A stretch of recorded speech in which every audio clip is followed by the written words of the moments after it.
আসসালামু আলাইকুম সুপ্রিয় দর্শক, আজ একটি অন্যরকম ভিডিও নিয়ে এসেছি। এই মুহূর্তে সারা বিশ্ব মারাত্মকভাবে আক্রান্ত কোভিড-19-এর লেটেস্ট ভ্যারিয়েশন ওমিক্রনে। আমাদের দেশের একই অবস্থা।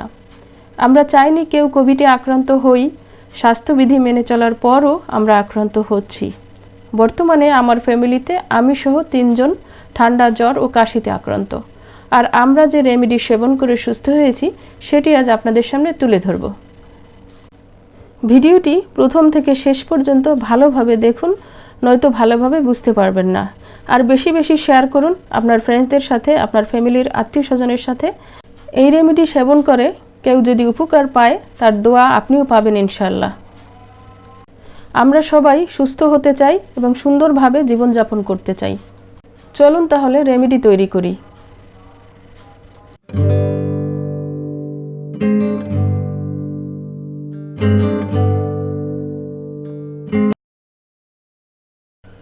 একটি ঢাকনাওয়ালা পাত্র নিয়েছি।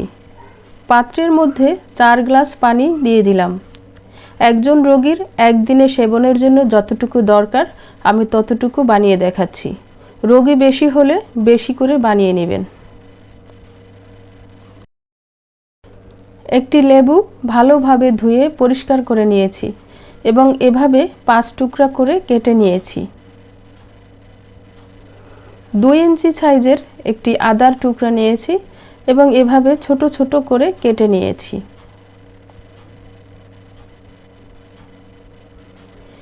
3টি তেজপাতা ধুয়ে পরিষ্কার করে নিয়েছি এবং এগুলো 2 ভাগ করে ছিঁড়ে দিলাম।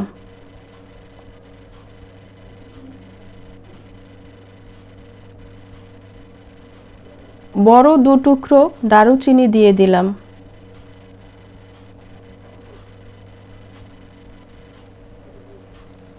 বড় রসুন থেকে 4 কোয়া নিয়ে এভাবে আমি কেটে দিয়েছি। লবঙ্গ 1 চা চামচ পরিমাণ নিয়ে দিয়ে দিলাম।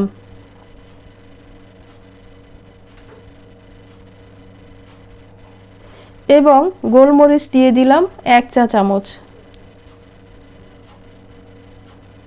এবারে ঢাকনা দিয়ে কিচেনে চলে যাচ্ছি। পাত্রটি চুলায় বসিয়ে দিলাম।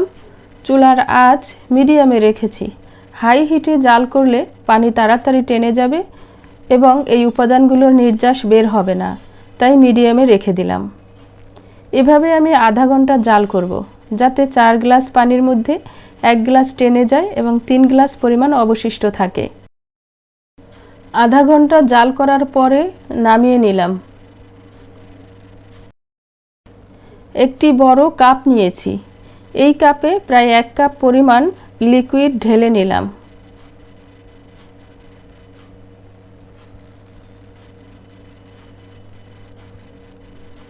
সাথে 2 চা চামচ পরিমাণ মধু মিশিয়ে নিচ্ছি।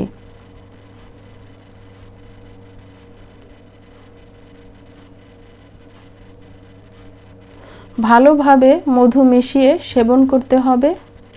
এভাবে রোজ 3 বার 3 গ্লাস বা বড় মাপের 3 কাপ সেবন করতে হবে।